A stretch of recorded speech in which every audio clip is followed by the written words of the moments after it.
బాగా మనం నిలబెడతామని చెప్పి నన్ను ఆశీర్వదించిన సమయంలో ప్రతినిధి చేసి మళ్ళీ మాటలు సామాన్యంగా నా జీవితం ఉన్న రోజులు దైవ కార్యంలోనే ఉంటానని నేను ఒక సంకల్పం చెప్పుకొని చేశాను.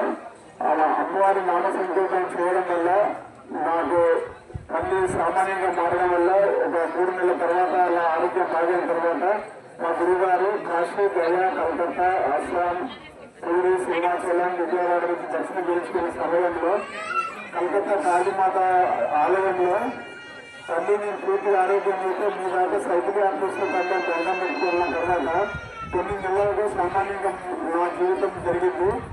ఆ సమయంలో నేను 9 నెలల తర్వాత నేను కోట్లాం నుంచి మెదక్ జిల్లా నుంచి నాగపూర్ మీద కాశీ, గయా, కలకత్తా, పూరి, సింహాచలం, అన్నవరం, విజయవాడ, నెల్లూరు, పాండిచేరి, రామేశ్వరం వరకు 72 సైకిల్ యాత్ర చేసి చిన్న అమ్మవారిని సంకల్పంతో నేను ప్రతిష్ట చేయడం జరిగింది మా గురుగారు ఆశీర్వాదం వల్ల.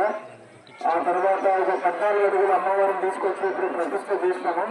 ఇప్పుడు దేవాలయ నిర్మాణం జరుగుతుంది. అమ్మవారి ప్రతిష్టకు మా గురువు గారు చాలా అమ్మవారి ఆశీర్వాదం కావాలని మా ఊరి నుంచి నాగపూర్ మీదుగా కాశీ, మధ్యప్రదేశ్, ఢిల్లీ, హర్యానా, పంజాబ్, జమ్మూ, వైష్ణవమాత గర్భాలయం వరకు కూడా సాష్టాంగ నమస్కారం యాత్ర చేయడం జరిగింది. ఆ తర్వాత ఒక సాష్టాంగం ఇక్కడి నుంచి అక్కడికి మళ్ళీ కంటిన్యూ కావాలండి. అక్టోబర్ కొన్ని 100 రోజులు సాష్టాంగ నమస్కారం చేశారు. భగవంతుడు ఎంత శక్తి ప్రసాదించే సాధ్యమైన చెప్పి అందరికీ సాధ్యం కావాలి.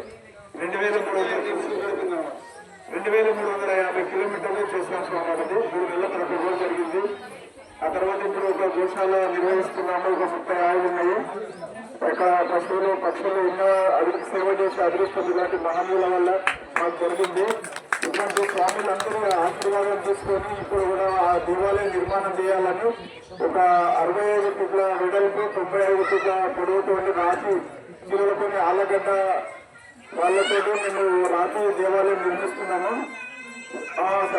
ఆ నిర్మాణంలో భాగంగా అసలు సామాన్యులందరూ కూడా మేము సహకరించి స్వామివారి మహనీయుల యొక్క అందరూ ఆశీర్వాదం తీసుకొని ఎప్పుడు ఈ గుడి ఒక 1000 సంవత్సరాలు విరాజిల్లాలని సంకల్పంతో ప్రతి ఒక్క దేవాలయాన్ని తిరుగుతూ ఈ రోజు ఈ దత్తాత్రేయ స్వామి జయంతికి ఇక్కడ రావడము, స్వామివారి ఆశీర్వాదం తీసుకొని ఎంతో సంతోషంగా మేము చాలా అదృష్టవంతులుగా భావిస్తున్నాము.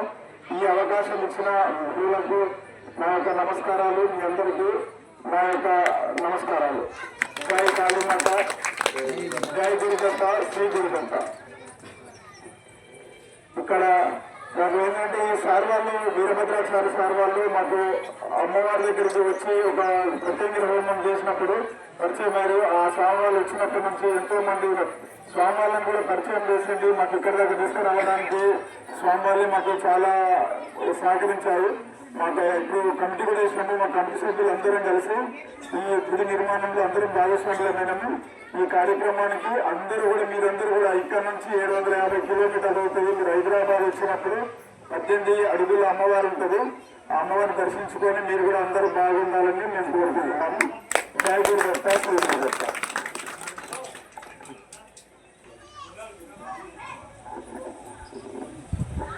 ఇంకెవరైనా ఉన్నారా?